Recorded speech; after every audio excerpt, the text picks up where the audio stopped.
Olá pessoal, tudo bem? Eu sou o pastor Giovanni, eu tenho uma palavra de Deus para o seu coração. Hoje nós vamos aprender sobre o princípio ou o conceito da intercessão. Que importância ela tem para a vida do cristão? O que é a intercessão? Como é que podemos aprender com ela? Como é que podemos praticá-la no nosso dia a dia?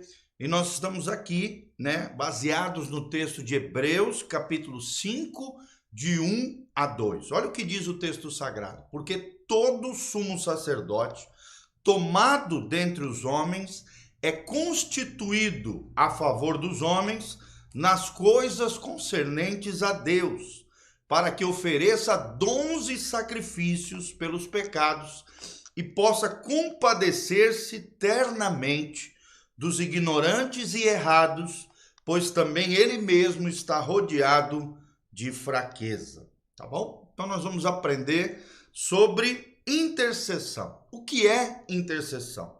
Talvez uma das melhores definições sobre intercessão é o que nos ensina o pastor Cote, lá de Curitiba. Ele diz que intercessão é o processo sacerdotal de representar uma outra pessoa ou um grupo de pessoas inspirado pela compaixão de Deus, sentindo as suas dores, identificando-se com seus pecados e misérias e oferecendo em seu lugar confissão, arrependimento, reconciliação e oração diante de Deus e protegendo espiritualmente aquela pessoa, bem como a sua família e descendência através da oração. Olha que coisa poderosa é a intercessão. O texto sagrado mesmo diz que a oração de um justo pode muito em seus efeitos. Olha que coisa poderosa isso que nos diz lá em Tiago.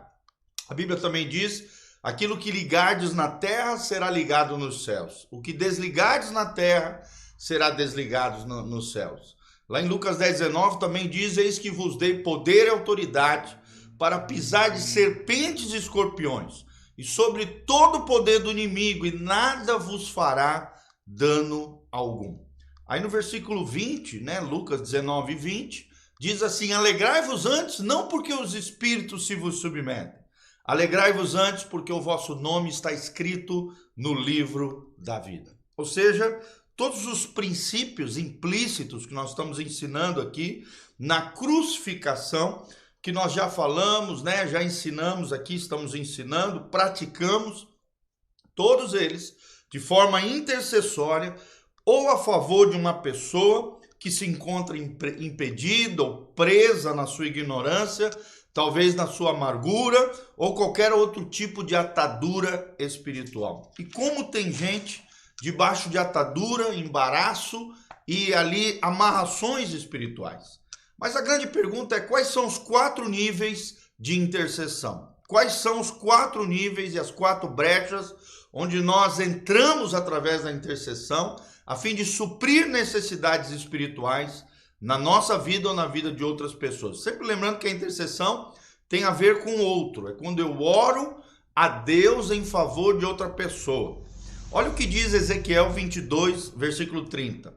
E busquei dentre eles um homem que levantasse o muro e se pusesse na brecha perante mim por esta terra, para que eu não a destruísse, porém a ninguém achei. Olha que interessante esse versículo. Ou seja, o intercessor é aquele que pode e deve se colocar na brecha em favor de alguém, de algo ou de alguma situação. Em primeiro lugar, o primeiro nível de intercessão é entre Deus e a pessoa. Ou seja, é levar Deus à pessoa e levar a pessoa a Deus através de evangelismo, através da oração, através do serviço ou através de atos de misericórdia. Segundo nível de intercessão, ou segunda brecha que nós podemos entrar a nível espiritual, é entre Satanás e a pessoa. Entre Satanás e a pessoa. Podemos também nos colocar entre uma pessoa e, por exemplo, um ataque demoníaco, escudando-a, colocando como uma espécie de escudo protetor em favor de alguém.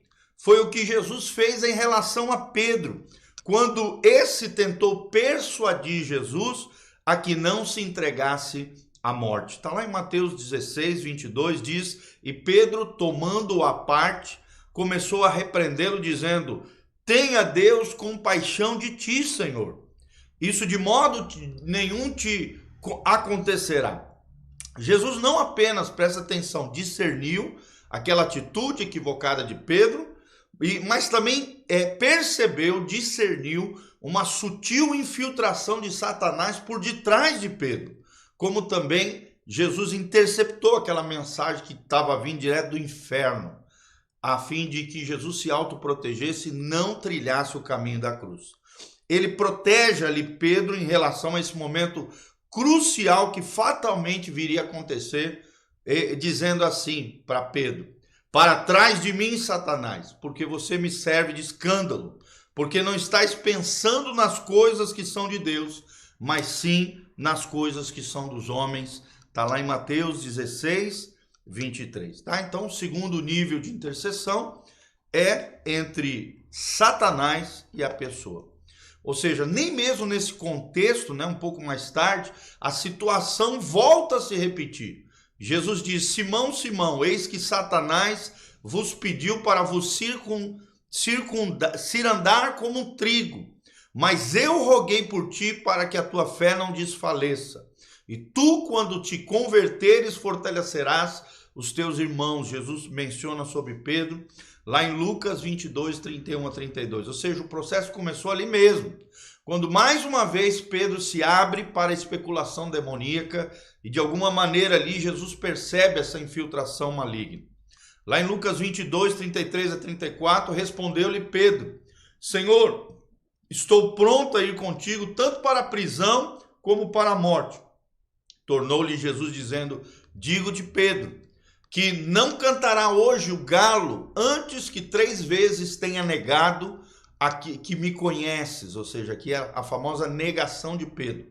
E nós sabemos que o final só não foi pior na vida de Pedro por causa da intercessão de Jesus a seu favor. Mesmo tendo negado a Jesus, Pedro acabou sendo restaurado e pôde exercer depois, ser uma coluna e um grande apoio apostólico que alavancou a igreja do primeiro século. Louvado seja o nome do Senhor. Tá bom? Terceiro nível de intercessão, entre o pecado e a pessoa. Terceiro nível de intercessão, entre o pecado e a pessoa. Esse é o nível mais elevado de sacerdócio, irmãos, e mais comum também quando alguém se identifica com a pessoa a nível de confessar os seus pecados.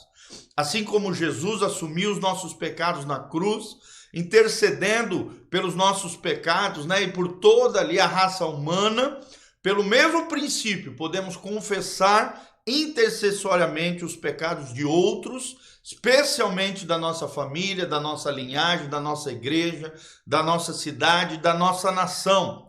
Cada membro do corpo de Cristo é um sacerdote. Vou repetir: cada membro do corpo de Cristo é um sacerdote.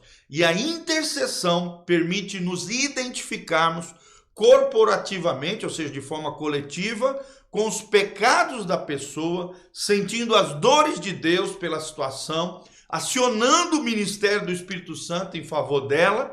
Isso era, por exemplo, o que Jó fazia pelos seus filhos.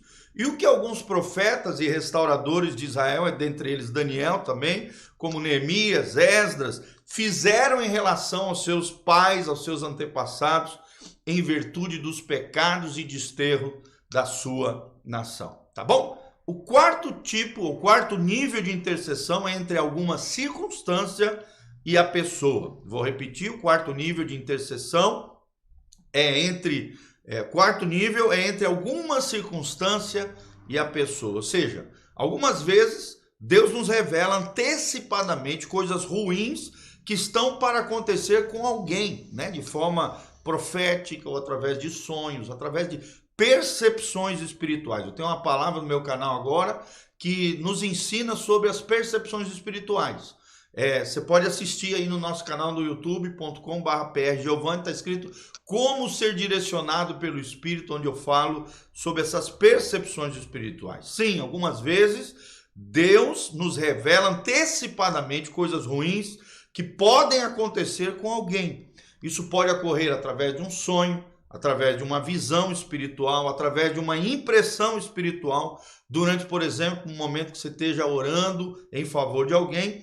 Obviamente, se Deus está nos mostrando algo dessa natureza, porque Ele não quer que isso venha a acontecer, Ele está colocando um encargo, uma responsabilidade de oração no seu coração em favor de alguma circunstância e a pessoa. A oração intercessória, nesse sentido, pode fazer toda a diferença entre o livramento e a tragédia. Louvado seja o nome do Senhor. Lembre-se, a oração de um justo pode muito em seus efeitos. Que você seja um homem e uma mulher de oração. Mais do que isso, um homem e uma mulher de intercessão. E mais do que isso, um nível mais elevado ainda, conforme nos ensina Efésios 6, de 10 em diante, você seja um guerreiro espiritual do coração de Deus em favor de outras pessoas, em nome de Jesus. Amém e amém. Que você tenha um dia abençoado na presença do Senhor. Dá um joinha, escreva seus comentários de onde você está nos assistindo, o quão bênção essa palavra foi para o seu coração, e compartilhe esse link através das suas redes sociais. E aqui debaixo tem todas as informações de como você pode contribuir com esse ministério, conhecer a nossa igreja e estar conectado conosco através do nosso site e redes sociais. Um grande abraço, um beijão. Deus seja contigo nessa manhã preciosa.